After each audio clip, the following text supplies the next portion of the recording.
चलिए भाई देखिए, करते हैं स्टार्ट हमारी पोएम टू बी और not to be by William Shakespeare. और कल हमने यहाँ तक पढ़ लिया था दोस्तों कि विलियम शेक्सपियर की इस पोएम में, जो कि एक विलियम शेक्सपियर का प्ले हेमलेट से ली गई एक पोएम है, सलीलकवी का एक एग्जाम्पल है।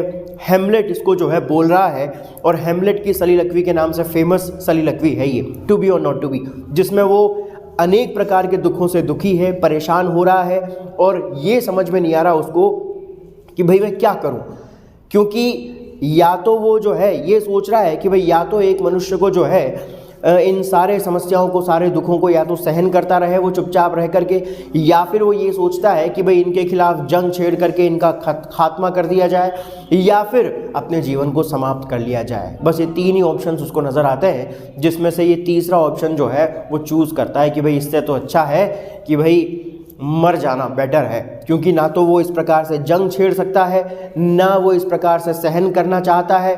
तो तीसरा ऑप्शन उसको सूटेबल लगता है कि इससे तो अच्छा है कि मर जाओ, सो जाओ।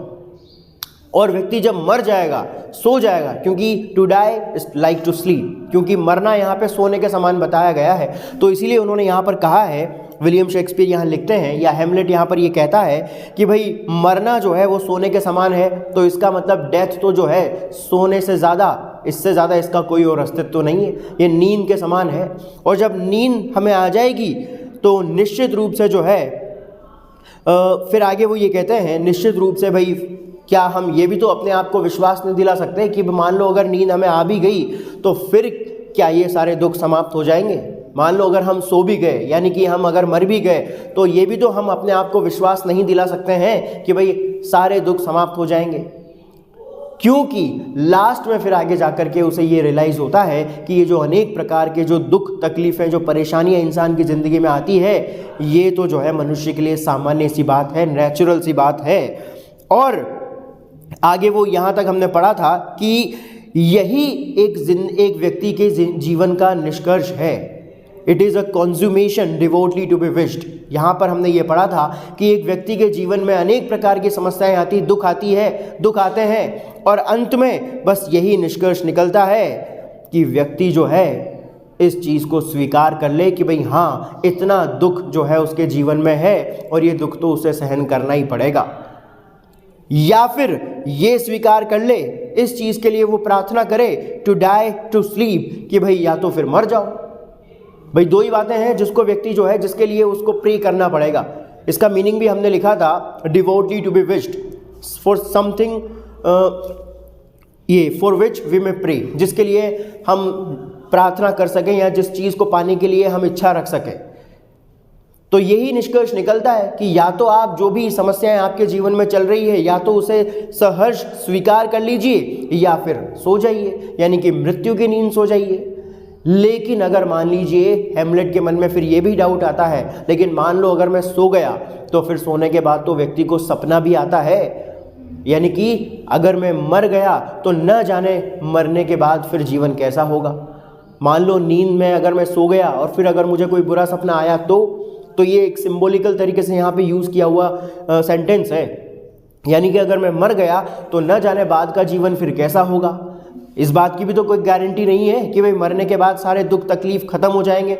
मान लो बाद का जीवन अगर उसमें भी और तकलीफें परेशानियां आ गई तो इसीलिए वो यहाँ पर ये कहते हैं कि when we have shuffled off this mortal coil, कि जब हम इस शरीर को छोड़ चुके होंगे या फिर जब हम इस शरीर का खात्मा कर देंगे, जब हम इस शरीर का त्याग कर दें, तो त्याग करने से पहले एक व्यक्ति को हमेशा थोड़ी देर रुक करके इस बात के ऊपर सोच विचार अच्छी तरह से कर लेना चाहिए, क्या कि भाई आगे उसका जीवन कैसा होगा। क्या मरने के बाद उसे शांति मिल जाएगी, क्या मरने के बाद जिस सुकून को वो हासिल करना चाहता है वो सुकून उसको प्राप्त हो जाएगा क्या। तो इस बात के ऊपर सोच विचार उस व्यक्ति को कर लेना चाहिए। और जब वो व्यक्ति ये सोच विचार कर लेता है ना, जैसे कि हेमलेट यहाँ पर सोच विचार रहा है कि भाई इस बात की भी क्या गारंटी कि मान लो अगर मैं सो भी गया यानी मर भी गया तो बाद का जीवन मेरा बहुत ही बढ़िया होगा, इस बात की भी तो कोई गारंटी नहीं है। तो ये जो सोच विचार होता है ना दोस्तों, ये जो हमने कंसीडरेशन किया, ये जो हमने सोचा विचारा कि न जाने बाद का जीवन कैसा होगा, तो ये सोच विचार that makes calamity of so long life, यहाँ तक हमने पढ़ा था। That makes calamity of so long life. तो ये सोच विचार क्या करता है, मेक्स हमें मजबूर कर देता है, कैलेमिटी लंबा चौड़ा जो हमारा जीवन है, ऑफ सो लॉन्ग लाइफ लंबे समय तक चलते रहने वाला जो हमारा जीवन है, इस लंबे समय तक चलने वाली या इस लंबे समय तक चलने वाली जिंदगी या इसमें आने वाली तकलीफों को, कैलेमिटीज को बेयर करने के लिए हमें मजबूर कर देता है हमारा ये सोच विचार। यहां तक हमने कल कंप्लीट कर लिया था, यहां तक हमने कल पढ़ लिया था। इसका मतलब हैमलेट यहां पर यह कहना चाह रहा है कि मरने की इच्छा तो मेरी है, लेकिन मान लो अगर मैं सो गया, यानी कि मान लो अगर मैं मर गया, तो इस बात की भी तो कोई गारंटी नहीं है कि भाई आने वाला जीवन उसमें मुझे सुख मिलेगा ही मिलेगा, या उसमें किसी भी प्रकार की समस्याएं मेरे जीवन में नहीं रहेंगी जो कि अभी है।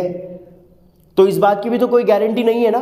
तो यही वो यहां पर यह कहना चाह रहा है। हैमलेट का कहने का मतलब यही है कि जब भी आप इस व्यक्ति मतलब इस शरीर को त्याग रहे हो, जैसे कि वो त्याग रहा है यहाँ पर, जब भी हम ये डिसाइड कर लें कि भाई हमें हमारा शरीर ख़त्म करना है, हम सुसाइड करने जा रहे हैं, तो उससे पहले एक व्यक्ति को कुछ देर रुक करके इस बात का विचार ज़रूर कर लेना चाहिए, जैसे कि हैमलेट यहाँ पर कर रहा है कि भाई इस बात की भी तो कोई गारंटी नहीं है कि आने वाला मरने के बाद जो जीवन मुझे मिलेगा वो सुखपूर्ण होगा। इस बात की क्या गारंटी। तो इसका मतलब अब उसको ये विचार त्यागना पड़ेगा मरने का। तो यानी कि ये जो उसने, और ये विचार उसने क्यों त्यागा, क्योंकि उसने ये सोच विचार कर लिया, यानी कि ये कंसीडरेशन कर लिया कि भाई इस बात की भी कोई गारंटी नहीं है कि बाद में पता नहीं कैसे सपने आए नींद में, यानी कि बाद में मरने के बाद वाला जो जीवन है वो कितना अर्थपूर्ण होगा, कितना जो है सुख सुविधाओं से भरा हुआ होगा, या इस बात की क्या गारंटी कि बाद में मुझे दुख नहीं मिलेगा मरने के बाद अगले जीवन में। तो इसीलिए ये जो सोच विचार होता है ना दोस्तों, हमारे शरीर को ख़त्म करने से पहले रुक करके जो हम ये सोच विचार करते हैं, ये सोच विचार ही हमें हमारे जीवन की सारी लंबे समय तक चलने वाला जो हमारा जीवन है, उस लंबे समय तक चलने वाली जीवन में आने वाली अनेक प्रकार की कठिनाइयों को, विपत्तियों को सहन करने के लिए मजबूर कर देता है। क्योंकि भाई अब तो कोई रास्ता बचा ही नहीं। 3 चीज़ें गिनाई है हैमलेट ने यहाँ पर, या तो चुपचाप जो है सहन करते रहो। एक गुणवान मनुष्य की विशेषता या तो ये होती है कि वो सारी चीज़ों को चुपचाप सहन करता रहे, या फिर वो ये चाहता है कि भाई इन सारी समस्याओं के खिलाफ हथियार उठा करके जंग छेड़ दे, या फिर वो ये चाहता है कि भाई ख़त्म कर ले अपनी ज़िंदगी को, अपने शरीर को। लेकिन जब व्यक्ति अपने जीवन को, शरीर को ख़त्म करने से पहले जब ये सोच विचार करता है ना, तो ये सोच विचार उसे एक बार फिर से तकलीफ़ में डाल देता है, क्योंकि यहाँ पर वो ये डिसाइड नहीं कर पाता कि मरने के बाद उसे सुख मिलेगा या नहीं मिलेगा, मरने के बाद उसके दुख खत्म होंगे या नहीं होंगे, इस बात की भी तो कोई गारंटी नहीं है। और यही सिचुएशन यहाँ पर हैमलेट के साथ घटित होती है, और फाइनली वो अपने मरने के विचार को त्याग देता है, या त्याग रहा है। अभी पूरी तरह से त्यागा नहीं, अभी तो केवल उसने सोच विचार किया है कि भाई अब तो कोई रास्ता बचा नहीं है। तो ये सोच विचार हमें हमारे लंबे चौड़े जीवन की, यानी कि लंबे समय तक चलते रहने वाले जीवन की अनेक प्रकार की जो विपत्तियां हैं, यानी कि जो जीवन की कठिनाइयां हैं, उन कठिनाइयों को सहन करने के लिए मजबूर कर देता है ये सोच विचार, ये कंसीडरेशन। इसका मतलब अब तो कोई ऑप्शन बचा ही नहीं है, अब तो केवल जो जीवन में समस्याएं चल रही है उन्हें तो फेस करना ही पड़ेगा, उनसे तो जो है दुखी अगर वो कर रही हैं तो दुखी रहना पड़ेगा, क्या करें, और कोई रास्ता भी नहीं है, मरना भी कोई ऑप्शन हो नहीं सकता। आगे देखिए हैमलेट क्या कहता है, 4 और इन समस्याओं को भी कोई व्यक्ति अगर तकलीफ को सहन करेगा भी सही, तो आखिर कब तक सहन करेगा। 4 क्योंकि who would bear the whips and scorns of time, क्योंकि अगर वो, हैमलेट यहां पर कह रहा है क्योंकि अगर मान लीजिए मैं अपने लाइफ को एंड कर लेता हूं, ख़त्म कर लेता हूं, तो इस बात की कोई गारंटी नहीं है कि बाद का जीवन जो है मेरा बहुत ही अच्छा होगा। लेकिन अगर मैं अपने जीवन को समाप्त नहीं भी करता हूं, तो फिर तो मुझे जो है अपने जीवन की सारी दुखों को, सारी समस्याओं को बेयर करना ही पड़ेगा, और तो कोई रास्ता है नहीं इसके अलावा। और क्योंकि who would bear the whips and scorns of time, और आखिर ऐसा कौन व्यक्ति है जो ये सब कुछ करना चाहेगा। क्या समय के द्वारा जो इतने दुख और तकलीफें इंसान को मिलती है, उन तकलीफों को कौन झेलना चाहेगा? Who would bear? कौन इनको जो है सहन करना चाहेगा? The whips and scorns of time, समय समय पर व्यक्ति को जो दुख तकलीफें ये उसका भाग्य देता है, समय जो देता है, तो समय के द्वारा व्यक्ति के जीवन में आने वाली तकलीफों परेशानियों को आखिर कौन सहन करना चाहेगा? कौन सहन करेगा इनको? तो इसीलिए मर भी नहीं सकते और इनको भी सहन नहीं करना चाहते, फिर क्या करेंगे? और कोई रास्ता भी नहीं है। तो कितना कंफ्यूजन है उसके दिमाग में, आप सोच सकते हैं। आखिर इनको कौन सहन करेगा? दी ऑपरेसर्स रॉन्ग, जैसे कि मान लीजिए कोई अत्याचारी व्यक्ति है, वो अत्याचारी व्यक्ति आपके साथ गलत पे गलत किए जा रहा है। अब यहाँ पे जो रेफरेंस आया है वो किसके लिए आया होगा? हाँ, उनके अंकल के लिए, है ना, उनके अंकल का रेफरेंस आया होगा, क्योंकि वो गलत पे गलत किए जा रहे थे। तो आखिर ये अत्याचारी व्यक्ति जो जिस प्रकार से आपके जीवन में गलत कार्य करता रहता है, लेकिन आपके पास उस कार्य को, उन गलत चीज़ों को सहन करने के अलावा और कोई ऑप्शन नहीं होता, आखिर इनको कौन सहन करना चाहेगा? द प्राउड मैन्स कंट्यूमली, और जो घमंडी व्यक्ति होते हैं, उन लोगों में के अंदर कितना ज़्यादा एरोगेंस होता है, कितना घमंड होता है, उस घमंड को कौन सहन करना चाहेगा? मैं तो नहीं करना चाहता, लेकिन क्या करें, ऑप्शन ही नहीं है कुछ करने का, सहन करने के अलावा। वरना कौन व्यक्ति ऐसा होगा जो किसी अत्याचारी व्यक्ति के द्वारा किए गए गलत कार्यों को सहन करेगा, समय के द्वारा दी जाने वाली परेशानियों को सहन करेगा, दुखों को सहन करेगा? या फिर घमंडी व्यक्ति के जो अंदर एरोगेंस होता है, जो घमंड होता है, उस घमंड को भी कौन सहन करना चाहेगा? कोई नहीं करना चाहेगा। द पैंग्स ऑफ डेस्पाइज्ड लव, और इसी प्रकार से जब प्यार भरा जो जीवन होता है, प्रेम का जो जीवन होता है, तो उस प्रेम के जीवन में जिस प्रकार से कई बार उसको अपमानित होना पड़ा, कई बार उसे जो तकलीफ उठानी पड़ी, उसे भी आखिर इस जीवन में रह करके कौन सहन करना चाहेगा? अभी जितने भी दुख वो गिना रहा है ना, ये सारे उसके खुद की जिंदगी के दुख हैं। इन सारे दुखों को गिना रहा है वो। तो यहाँ पे पैंग्स ऑफ डेस्पाइज्ड लव, यानी कि अपमानित प्रेम का जो दुख है, इस अपमानित प्रेम के दुख को भी कौन सहन करना चाहेगा? अब अपमानित प्रेम का दुख मतलब यहाँ पर जो रेफरेंस आया है वो ओफिलिया के लिए आया है। जब आप इस प्ले को पढ़ोगे, हेमलेट को, तो इसकी एक प्रेमिका थी ओफिलिया, जिसका नाम था ओफिलिया। ओफिलिया से प्यार करता था ये हेमलेट। अब ओफिलिया को जो है उसके पिताजी पोलोनियस, जिनका नाम था, उन्होंने जो है थोड़ा बहका दिया था कि भाई वो तो ऐसा लड़का है, वो तो वैसा लड़का है, उससे थोड़ा डिस्टेंस मेंटेन करके रखो, ये है वो है फलाना ढिंकाना। तो इसीलिए ओफिलिया जो है थोड़ा सा इससे डिस्टेंस मेंटेन करने लग जाती है हेमलेट से। तो इसीलिए उसके प्यार का अपमान हुआ नहीं हुआ। तो इस धरती पर रह कर के, इस जहां में रह कर के, इस संसार में रह कर के कौन इस प्रकार से अपमानित होना चाहेगा प्रेम में? या अपमानित प्रेम के दुख को कौन सहन करना चाहेगा? अब ये सारे के सारे रेफरेंसेस खुद अपने लिए बता रहा है वो। तो क्या क्या बताया उसने? आखिर इस धरती पर रह कर के कौन, अगर मरूं भी नहीं तो कौन इन चीज़ों को सहन करना चाहेगा? जैसे कि गलत व्यक्ति के द्वारा, अत्याचारी व्यक्ति के द्वारा किए गए गलत कार्य, घमंडी लोगों का एरोगेंस, या समय के द्वारा दिए जाने वाले समय समय पर जो दुख परेशानियां हमारे जीवन में आती रहती है, इनको कौन सहन करना चाहेगा? या फिर अपमानित प्रेम के दुखों को कौन सहन करना चाहेगा?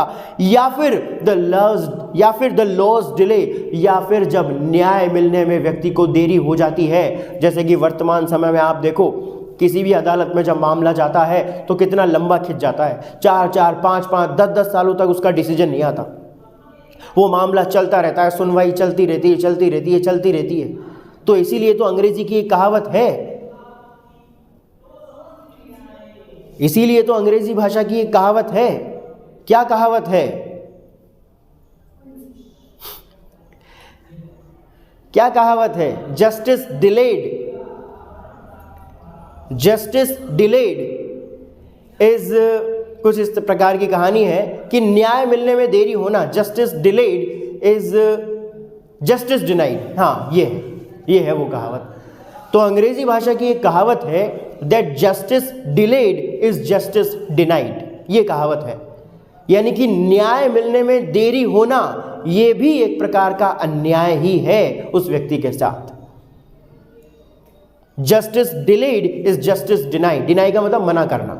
यानी कि जस्टिस मिलने में अगर किसी को देरी हो जाती है तो वो एक प्रकार से क्या है, जस्टिस को जो है मतलब जस्टिस को डिनाई करने जैसा ही है कि भाई उसको जस्टिस कहाँ मिला, अन्याय हो गया उसके साथ। तो समय रहते अगर किसी के साथ न्याय हो वो है जस्टिस, लेकिन justice delayed is also justice denied, ये जस्टिस डिनाई करने जैसा ही है। तो ये कहावत है अंग्रेजी की एक। तो यहाँ पर हेमलेट को क्या जस्टिस मिला? उसके अंकल ने जो इतना बड़ा काम किया तो क्या उसको जस्टिस मिला, लेकिन बहुत लेट। तो न्याय मिलने में जो ये देरी हुई तो ये भी तो क्या है, एक प्रकार से अत्याचार ही है, दुख ही है। तो आखिर इनको इस धरती पर रह करके कौन सहन करना चाहेगा? या फिर द इंसोलेंस ऑफ ऑफिस, अधिकारियों के द्वारा की जाने वाली जो बदतमीजी होती है या अधिकारियों के द्वारा किया जाने वाला जो मिसबिहेवियर होता है, उस मिसबिहेवियर को भी आखिर इस धरती पर रह करके कौन सहन करना चाहेगा? अब उसके अंकल के जितने भी जो मिनिस्टर्स होंगे, शायद हो सकता है वो उसके साथ डिसडेनफुल ट्रीटमेंट करते हो सकता है वो उसके साथ मिसबिहेव करते हो। तो ये यहाँ पर उस बात का रेफरेंस है कि भाई अधिकारियों के द्वारा किया जाने वाला इस प्रकार का जो घृणास्पद व्यवहार है, उस घृणास्पद व्यवहार को भी इस धरती पर रह करके कौन सहन करना चाहेगा? या फिर आगे वो कहते हैं एंड द स्पर्न्स, और स्पर्न्स मीन्स इंसल्ट, और जो इंसल्ट होती है किसकी? दैट पेशेंट मेरिट, जो एक गुणवान मनुष्य होता है, उस गुणवान मनुष्य को टेक्स, लेनी पड़ती है, यानी कि फेस करनी पड़ती है ऑफ द अनवर्दी, अयोग्य व्यक्तियों के द्वारा। यानी कि अयोग्य व्यक्ति किस प्रकार से किसी गुणवान व्यक्ति की इंसल्ट कर देते हैं, किस प्रकार से उसका अपमान कर देते हैं। खुद में तो साले में 2 कौड़ी के लखन नहीं है, लेकिन वो कभी कभी अनवर्दी लोग, जिनको केवल पद मिल जाता है, जिनको केवल कोई पोस्ट मिल जाती है, तो केवल उस पोस्ट का घमंड दिखाते हुए जो है वो एक गुणवान मनुष्य को भी इंसल्ट कर देते हैं, उसका अपमान कर देते हैं। जबकि खुद के अंदर कोई मैनर्स नाम की चीज़ नहीं है, खुद के अंदर कोई वर्च्यू नहीं है, कोई गुण नहीं है, कोई नॉलेज नहीं है, लेकिन बस एक पद मिल गया तो उस पद मिल जाने के कारण ही जो है वो गुणवान लोगों का अपमान करते रहते हैं। तो आखिर किसी गुणवान व्यक्ति को इस प्रकार का अपमान भी क्यों सहन करना पड़े इस धरती पर रह करके? क्या मतलब है अगर इस जिंदगी का, अगर ऐसी जिंदगी है तो किसी व्यक्ति की? जैसे कि हेमलेट अपने खुद के सारे रेफरेंस देकर के ये सारी बातें बता रहा है यहाँ पर। अगर एक व्यक्ति का जीवन ऐसा है तो धिक्कार है ऐसे जीवन पर, इससे अच्छा तो मर जाना बेहतर है। क्या मतलब है इन सब चीज़ों को धरती पर रह करके, जिंदा रह करके इस प्रकार से कंटिन्यूअसली इतने दुखों को सहन करते रहने से तो अच्छा है कि मर जाओ एक बार में, क्योंकि ऐसा जीवन तो नरक से भी बदतर होता है। कौन व्यक्ति इन सब चीज़ों को सहन करना चाहेगा? आगे वो कहता है, हेमलेट आगे कहता है कि भाई इस प्रकार से जो है इतने गुणवान व्यक्तियों की यहाँ पर कोई भी रास्ते चलते जो है कोई भी अयोग्य व्यक्ति इंसल्ट कर देता है। जैसे कि हो सकता है उसकी खुद की भी इस प्रकार से कोई इंसल्ट हुई हो। कई बार जब अपन ड्रामा पढ़ते हैं ना हेमलेट, तो उसमें भी कई बार वो इस प्रकार की आवाज़ उठाता तो है, लेकिन उसको दरकिनार कर दिया जाता है। वो इस मामले को उठाने की कोशिश तो करता है लेकिन कोई ध्यान नहीं देता। तो मतलब कोई भी अयोग्य व्यक्ति किसी गुणवान व्यक्ति की इंसल्ट कर देता है तो कौन इस चीज़ को सहन करना चाहेगा? ऐसा जीवन किस काम का है? जब उचित लोगों को उचित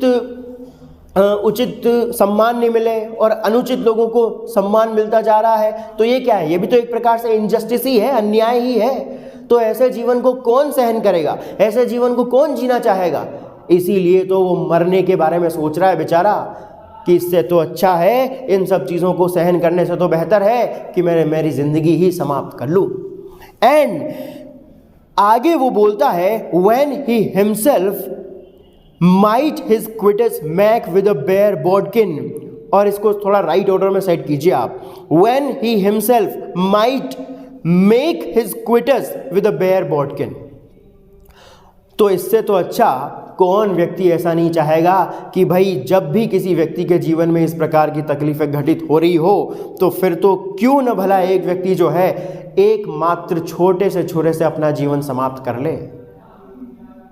When he himself might his quitters make, तो राइट ऑर्डर में सेट करके सही अर्थ निकालिए इसका। When he himself might make his quitters with a bare bodkin, bare मतलब मात्र, ओनली, केवल, बॉडकिन मतलब छोटा सा छुरा। तो आखिर इस प्रकार के तकलीफ़ों परेशानियों को कौन सहन करेगा? इससे तो अच्छा है एक व्यक्ति, आखिर कौन नहीं चाहेगा कि एक छोटे से छुरे से अपनी ज़िंदगी को समाप्त कर लिया जाए। When he might make his quietus में मीन्स लाइफ्स एंड, ज़िंदगी को समाप्त कर लेना, बेर मात्र, बॉडकिन छोटे से छुरे से, आखिर कौन व्यक्ति ऐसा नहीं चाहेगा। एक और यहाँ पे क्वेश्चन मार्क आया है, रिटोरिकल क्वेश्चन आया है यहाँ पर।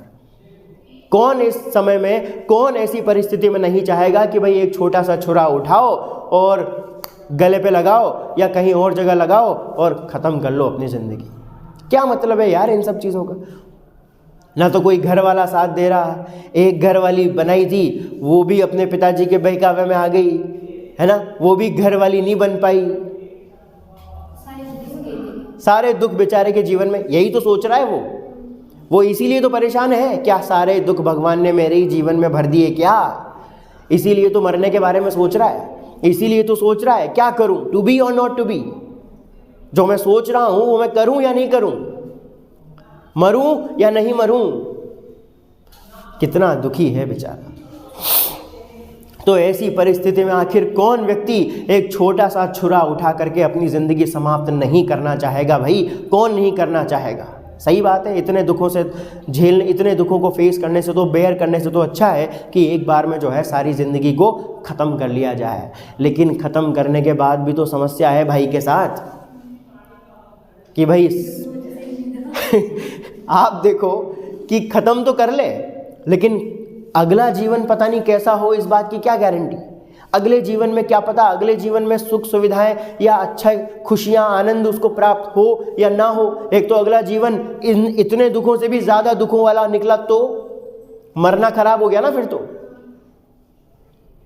इससे अच्छा तो जितना मिल रहा है उसमें खुश रह लो, क्या पता अगले जीवन इससे भी ज़्यादा बदतर निकले तो उसमें भी तो दुख है फिर। तो भाई तू कुछ करी मत, तो चुपचाप चलने दे जैसा चल रहा है। तू ये भी नहीं करना चाह रहा, तू वो भी नहीं करना चाह रहा, तो क्या करेगा? तो इससे तो अच्छा है आराम से चलने दे, सुबह शाम खाओ पियो, थोड़ा सा पढ़ाई कर लो, सो जाओ, मस्त रहो। टेंशन नहीं लेने का, ए मामू टेंशन नहीं लेने का रे, है ना, जादू की झप्पी देने का, जादू की झप्पी। चलो ठीक है, ऑल इज वेल बोलते चलो, सब अच्छा होगा। चलिए फिर आगे हेमलेट कहता है, who would fardels bear, right order में सेट कीजिए, हु वुड बेयर फाडल्स, आखिर कौन इस जिंदगी के बोझ को उठाना चाहेगा? भाई इतनी समस्याओं अगर किसी के जीवन में हो, इतनी परेशानियां, इतने दुख अगर किसी व्यक्ति के जीवन में हो, तो इतने दुख, इतने भारी जिंदगी का बोझ आखिर कौन उठाना चाहेगा? And to grunt and sweat under a weary life, और इस प्रकार से थका देने वाली जो ये ज़िंदगी है, अनेक प्रकार से दुखों से भरी हुई ये जो ज़िंदगी है, जो बहुत ज़्यादा थका देने वाली है, इस थका देने वाली ज़िंदगी में इस प्रकार जी करके कौन व्यक्ति कराहते हुए इस जीवन को जीते रहना चाहेगा? भाई ये ज़िंदगी अनेक प्रकार के दुखों से भरी हुई है, इतने सारे दुख हैं, इतने सारे दुखों का बोझ कौन उठाना चाहेगा? और इस प्रकार से इन दुखों को अगर फेस व्यक्ति करता भी रहे, इन दुखों को अगर सहन करता भी रहे, तो इस थका देने वाली ज़िंदगी में कराहते कराहते उन दुखों के मारे, उन दुखों की परेशानियों को सहन करते करते, कराहते कराहते, पीड़ित होते होते, आखिर कौन व्यक्ति ऐसी थका देने वाली ज़िंदगी को जीना चाहेगा? भाई कौन जीना चाहेगा? क्योंकि बड़ा थका देने वाला जीवन है। आखिर कब तक आप इन दुखों से कराहते रहोगे, परेशान होते रहोगे? कराहना मतलब पीड़ित होना, क्योंकि जब व्यक्ति को दर्द होता है तभी तो कराहता है वो। तो इतने सारे दुखों को जब वो सहन करता रहेगा तो आखिर कब तक कराएगा, कब तक ग्रोन करेगा, कब तक क्या थकेगा नहीं क्या वो? तो इतने दुखों का बोझ आखिर वो कैसे उठाएगा? तो इसीलिए तो वो मरने के बारे में सोच रहा है। आगे क्या कहता है देखिए, बट भाई मरने के बारे में तो सोच लिया, ठीक है उसने, कोई बात नहीं, लेकिन यहाँ पर एक बार फिर से वही सारी चीज़ें जो है उसके दिमाग में आ जाती है कि भाई चलो ठीक है कि मरने के बारे में तो मैंने सोच लिया, ठीक है कोई बात नहीं, मर जाऊंगा, ठीक है कोई बात नहीं। लेकिन समस्या फिर वापस वही कि भाई मरने के बाद क्या होगा, डेथ के बाद क्या होगा? देखो आगे क्या होगा। बट इस प्रकार के बोझ को वो उठाना तो नहीं चाहता है, वो इस प्रकार के दुखों को फेस तो नहीं करना चाहता है वो, बट लेकिन समस्या उसके सामने ये है, भाई मरना तो चाहता है, इस प्रकार की भारी जिंदगी को जीना नहीं चाहता है, इस प्रकार से दुखों से भरी हुई जिंदगी को जीना नहीं चाहता है, इतने दुखों से भरी हुई भारी जिंदगी को, इस बोझ को नहीं उठाना चाहता है। तो भैया फिर मर जा भाई, जब तुझे ये जिंदगी नहीं जीनी है तो मर जाना फिर। लेकिन आगे भी समस्या है। क्या है समस्या, देखो आगे। बट लेकिन समस्या ये है that the dread of something after death, लेकिन मरने के बाद, मान लो अगर वो मर भी जाए, अपना जीवन अगर समाप्त भी कर ले, तो मरने के बाद क्या होगा उस बात का भय उसे सताता है। भाई मान लो अगर जिंदगी खत्म भी कर ले, अगर इस भारी जिंदगी को नहीं जीना चाहता, इस प्रकार से दुखों से पीड़ित होकर के कराहते हुए वो इस जिंदगी को नहीं जीना चाहता, तो मर जाओ फिर। लेकिन मरने के बाद क्या होगा उस चीज का भय उसे परेशान करता है। न जाने मरने के बाद क्या हो। क्यों, किस बात का भय है मरने के बाद? दी अनडिस्कवर्ड कंट्री, क्योंकि मरने के बाद न जाने हम कौन सी अनडिस्कवर्ड कंट्री में चले जाएंगे। भाई अपने को थोड़ी पता है कि मरने के बाद हम कहाँ जाएंगे, किस जगह जाएंगे। तो मरने के बाद की जो दुनिया है, उस दुनिया को हैमलेट ने अनडिस्कवर्ड कंट्री के नाम से पुकारा है। यानी कि वो ऐसा देश है, क्योंकि मरने के बाद कौन व्यक्ति कहाँ जाता है किसी को कुछ पता नहीं है। तो वो जो देश है, अब इमेजिन कर लीजिए आप कि भाई कोई ऐसा कंट्री है जहां पर मरने के बाद हम चले जाते हैं, लेकिन वो अननोन कंट्री है जिसके बारे में किसी को कोई नॉलेज नहीं है कि वो देश कौन सा है, कहाँ है और किस जगह स्थित है, और कौन कौन वहां पर गया है, कौन कौन वहां रहता है, किसी के बारे में या उस चीज के बारे में किसी को कोई जानकारी नहीं है। तो इसी बात का भय उसको मरने के बाद सताता है। The dread of something after death, कि मान लो अगर वो मर भी गया तो मरने के बाद वो जो अनडिस्कवर्ड कंट्री होगी, वो जो अननोन देश होगा, फ्रॉम हुज बोर्न, जिसकी सीमाओं में यदि कोई व्यक्ति एक बार चला जाए, नो ट्रेवलर रिटर्न्स, तो वहां से कोई भी यात्री वापस लौट करके नहीं आता। इस बात का डर उसको सता रहा है कि भाई मान लो अगर मैं मर भी गया तो मरने के बाद न जाने कौन से देश में चला जाऊंगा, न जाने कौन से अननोन कंट्री में मैं चला जाऊंगा। और वो जो अननोन कंट्री है वो एक ऐसा देश है कि उसकी सीमा के अंदर कोई व्यक्ति एक बार यदि प्रवेश कर गया तो कोई भी यात्री वापस से वहां से लौटकर कभी आता नहीं है। यानी कि फिर ये मुमकिन नहीं है यार ये तो देश मुझे पसंद नहीं आया, वापस अपने घर पे चलो ना। मरने के बाद क्या वापस जिंदा होएगा क्या आदमी? ऐसा नहीं होता भैया। इसीलिए तो कहा है भाई मरने के बाद वापस जिंदा आदमी नहीं होता है। तो मरने के बाद न जाने मैं कौन से दूसरे देश में चला जाऊं, तो फिर वहां पे ये ऑप्शन नहीं है कि भाई वापस चलो, बस में बैठो, ट्रेन का टिकट कराओ, वापस चलो। नहीं, उस देश में एक बार अगर आप एंटर कर गए तो वहां से कोई भी यात्री वापस लौट करके नहीं आता। फिर इसी बात का तो डर सता रहा है उसको। न जाने कौन से अननोन कंट्री में पहुंच जाऊं और वहां पे क्या पता जितना थोड़ी बहुत खुशी मुझे यहां मिल रही है वहां पे उतनी भी ना मिले एक तो, या जितने दुख यहां हैं उससे भी कई ज्यादा दुख एक तो मुझे वहां उस अननोन कंट्री में मिले। तो मृत्यु के बाद इसी अननोन कंट्री का डर जो है उसे सताना शुरू कर देता है हैमलेट को, क्योंकि ये एक ऐसा देश है जिसकी बाउंड्री से अगर कोई व्यक्ति जिसकी बाउंड्री में प्रवेश कर गया मरने के बाद तो उसकी बाउंड्री से कोई भी यात्री वापस लौट करके नहीं आता है। और यही बात, यही अननोन कंट्री की बात उसकी विल पावर को पजल कर देती है, उसकी इच्छा शक्ति को वीकन कर देती है, कमजोर कर देती है। कौन सी बात? वो अननोन कंट्री का विचार। वो जो अननोन कंट्री का विचार है, ये अननोन कंट्री का विचार ही उसकी इच्छा शक्ति को पजल कर देता है। And this thought puzzles the will. और यही थॉट, यही अननोन कंट्री का विचार जो है, क्योंकि वो एक ऐसा देश है जिसकी बाउंड्री में प्रवेश करने के बाद कोई यात्री वहां से वापस लौट करके नहीं आता, बस इसी बात को सोच सोच करके वो आतंकित हो जाता है, डर जाता है, भय उसको जो है लगना शुरू हो जाता है। और बस यही डर उसकी इच्छा शक्ति को कमजोर कर देता है। यानी कि यही चीज, यही डर वो डर है जो वो उसको मरने से रोक रहा है। मरना भी चाहता है लेकिन डर लग रहा है कि मरने के बाद पता नहीं क्या होगा, तो बेचारा मर भी नहीं पा रहा। अब करे तो क्या करे, इतना परेशान है बेचारा हैमलेट। वो जो अननोन कंट्री का डर है वो उसकी इच्छा शक्ति को कमजोर कर रहा है, यानी उस वजह से वो मर भी नहीं पा रहा। आगे देखिए, और ये जो मरने के बाद का जो डर होता है उस अननोन कंट्री का, ये डर हमारी इच्छा शक्ति को कमज़ोर तो कर देता है, यानी कि हमें सुसाइड करने से रोक तो देता है, और क्या करता है, मेक्स अस, हमें मजबूर कर देता है, rather bear those ills we have, उन तमाम प्रकार के दुखों को जो हमारे जीवन में है उन्हें सहन करने के लिए हमें मजबूर कर देता है। भाई क्या करें फिर, और कोई ऑप्शन भी तो नहीं है ना भाई। या तो इन दुखों से अगर मुक्ति पानी है तो या तो जीवन को एक छोटा सा छुरा उठाओ, ऐसे करो और दूसरी दुनिया में चले जाओ। लेकिन अब आप ये भी सोच रहे हो कि भाई दूसरी दुनिया कैसी होगी, वहाँ पे क्या होगा। सब जगह ही होती है, कहाँ नहीं होती है, कहाँ पे नहीं होती है। दूसरा जन्म, पुनर्जन्म कहाँ पे नहीं होती है। बहुत सारे ऐसे चीज़ें चलती है जहाँ पर ये पुनर्जन्म में विश्वास करते हैं। बहुत सारे धर्म ऐसे हैं जहाँ पे ये सारी बातें चलती हैं। और ये तो केवल एक इमेजिनेटिव बात है, लेकिन यहाँ पर ये तो केवल एक कल्पना, एक काल्पनिक बात है। यहाँ पे कोई असली में ऐसी कोई दुनिया होती है या नहीं होती है, हैमलेट को भी पता नहीं है। वो तो केवल एक इमेजिन कर रहा है यहाँ पे, ना जाने मैं कहाँ जाऊँगा मरने के बाद। ये तो केवल एक इमेजिनेशन वाली बात है। हकीकत में ऐसी दुनिया होती है या नहीं होती, किसने देखा। मरने के बाद हम कहाँ जाते हैं, किसने देखा। कौन यात्री वहाँ से लौट करके आया है जिसने बताया हो। मैं बताना चाहता हूँ वहाँ पे क्या होता है। हाँ भाई, मीडिया कर्मी, प्रेस कॉन्फ्रेंस बुलाओ। प्रेस कॉन्फ्रेंस में आपकी जो है सवाल पूछेंगे, कैसा है वो देश।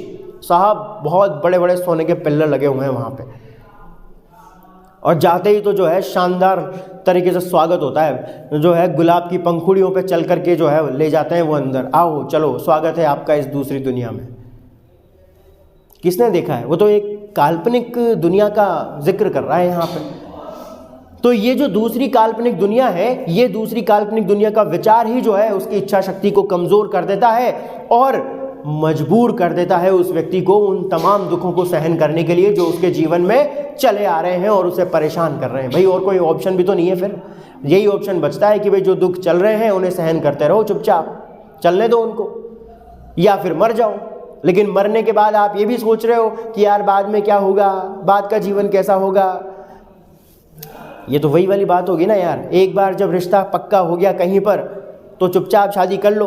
अब आप ये भी सोचोगे क्या पता उसका व्यवहार कैसा होगा, क्या पता चैन से जीने देगी नहीं देगी, तो भाई मत कर शादी।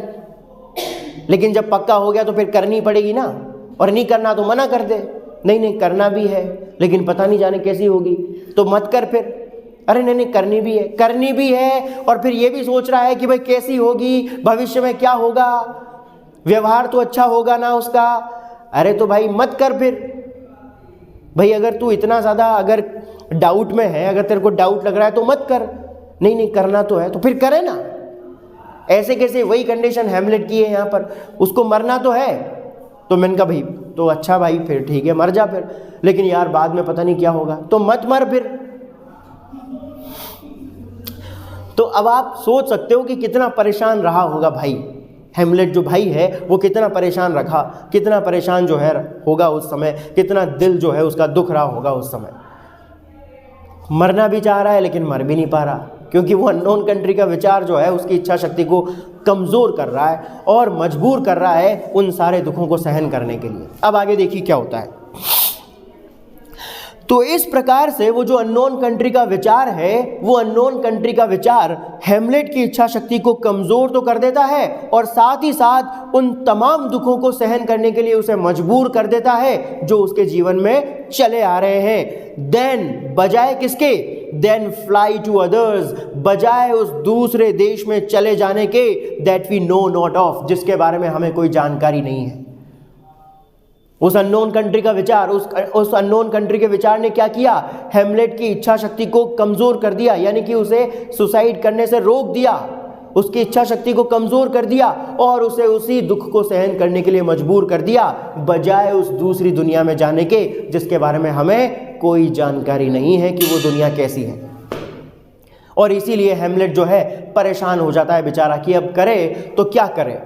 अब तो उसके पास दूसरी दुनिया में भी नहीं जा सकता, मर भी नहीं सकता, तो अब तो बस केवल एक ही ऑप्शन बचा कि भाई जो दुख चले आ रहे हैं जीवन में, चुपचाप उनको सहन करते हुए चलो। तो यहां पर एक और जो है रिटोरिकल क्वेश्चन यहां पर यूज हुआ है, एक और क्वेश्चन यहां पर आया है, ठीक है ना भाई। हाँ, एंड दस, और इस प्रकार से conscience does make cowards us all, और इस प्रकार से दोस्तों हमारा जो विवेक है, यानी इस प्रकार से हमारी जो बुद्धिमत्ता है, इस प्रकार से हमें कमजोर बना देती है, डरपोक बना देती है कभी कभी। फाइनली कंक्लूजन क्या निकला, फाइनली सारी बातों का निष्कर्ष क्या निकला? निष्कर्ष ये निकला कि इस प्रकार से कभी कभी हमारा विवेक ही हमारा दुश्मन बन जाता है, कभी कभी हमारा जो बुद्धिमत्ता होती है, हमारी जो बुद्धि होती है, वही हमें कायर बना देती है। चलो ये तो हमने इस रेफरेंस में बात की कि भाई वो मरना चाहता था, ये तो बड़ा अच्छा हुआ कि वो नहीं मरा, ठीक है कोई बात नहीं। लेकिन कई बार अत्यधिक सोच विचार भी व्यक्ति को कायर बना देता है। तो जो रेफरेंस है ना यहाँ पर, जो सीख है, जो लेसन जो यहाँ पर वो बताना चाह रहे हैं विलियम शेक्सपियर, वो लेसन यही है, वो कंक्लूजन यही है कि अत्यधिक सोच विचार भी कभी कभी व्यक्ति को अच्छा कार्य करने से पीछे रख देता है, यानी अच्छा कार्य करने से व्यक्ति को वंचित कर देता है। एक बार जब आपने जो सोच लिया तो उसको कर डालो यार, ठीक है कोई बात नहीं। तो कभी कभी हमारा जो विवेक होता है, कभी कभी हमारी जो बुद्धिमत्ता होती है, हमारा जो कंसाइंस होता है, हमारा जो ज्ञान होता है, कभी कभी ये ज्ञान ही हमारा दुश्मन बन जाता है दोस्तों। कभी कभी ये ज्ञान ही हमें कमजोर बना देता है, डरपोक बना देता है। और कैसे बना देता है डरपोक? क्योंकि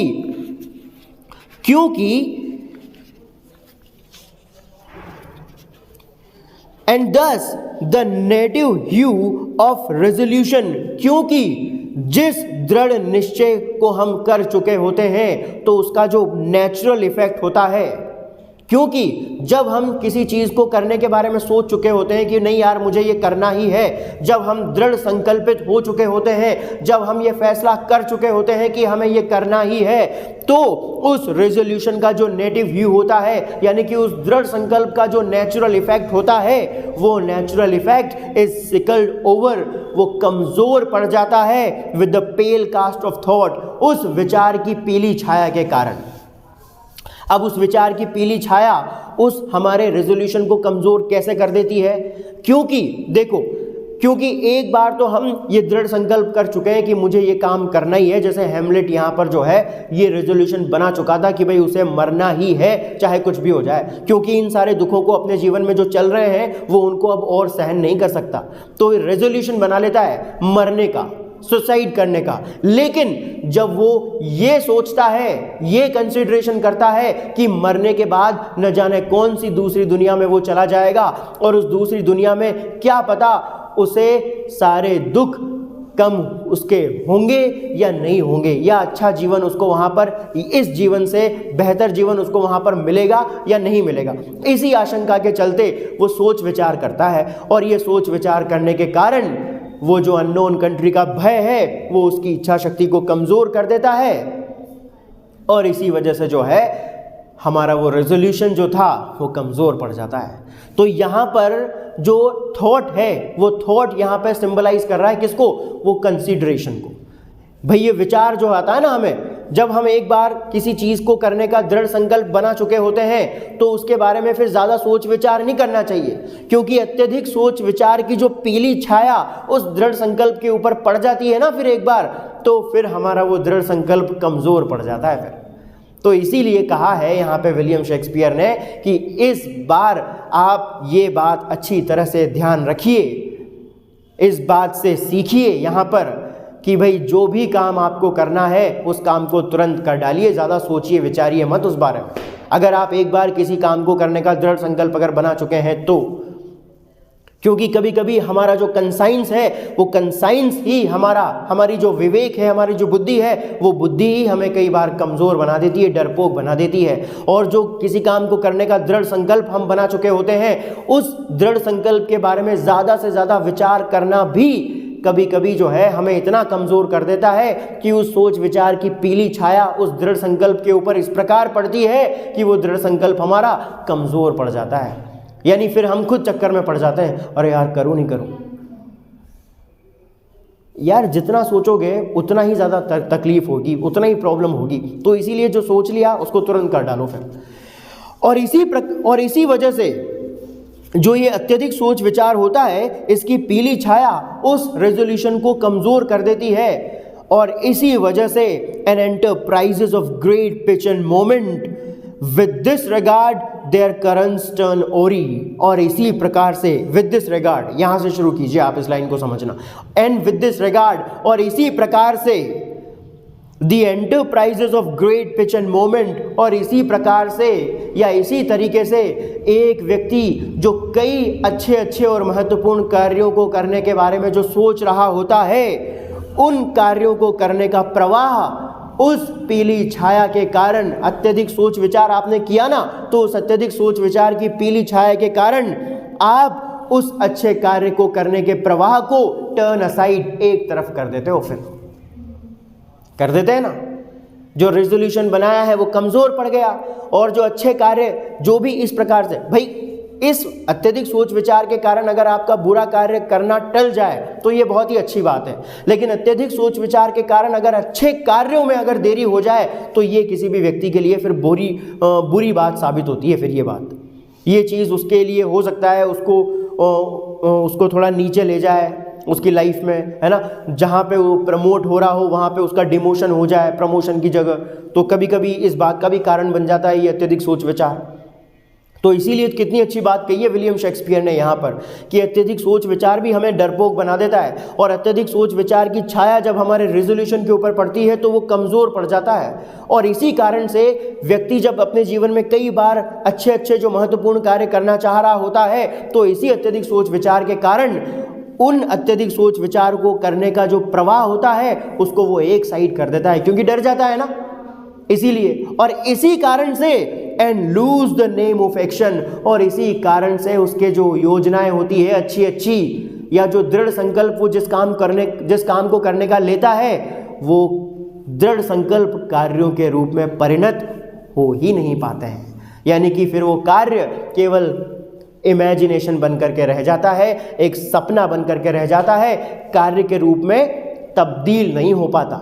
यानी वो कार्य फिर बस इंसान के दिमाग में ही रह जाते हैं, वो कार्य वो कभी कर नहीं पाता, और इसी प्रकार से वो कार्य जिसको उसने करने के बारे में सोचा था वो अधूरा रह जाता है, यानी कि वो हो ही नहीं पाता फिर। तो ये है आपकी पोएम टू बी और नॉट टू बी। ठीक है भाई, घर पे जाकर के पढ़िएगा और समझने की कोशिश कीजिएगा, ठीक है ना। अच्छी पोएम है, सीख मिलती है हमें कि भाई ज़्यादा सोच विचार नहीं करना चाहिए हेमलेट की तरह। हाँ, बुरे कार्यों में अगर किया जाए तो अच्छी बात है, जैसे हेमलेट यहाँ पर मरने के बारे में सोच रहा था तो मरने का काम उसका टल गया है यहाँ पर, वो अच्छी बात है, उसके लिए तो अच्छी बात है। लेकिन कई बार अच्छे कार्य भी व्यक्ति के इसीलिए अधूरे रह जाते हैं क्योंकि वो अत्यधिक सोच विचार करने लग जाता है। तो घर पे जाके पढ़ना, करेंगे फिर आगे।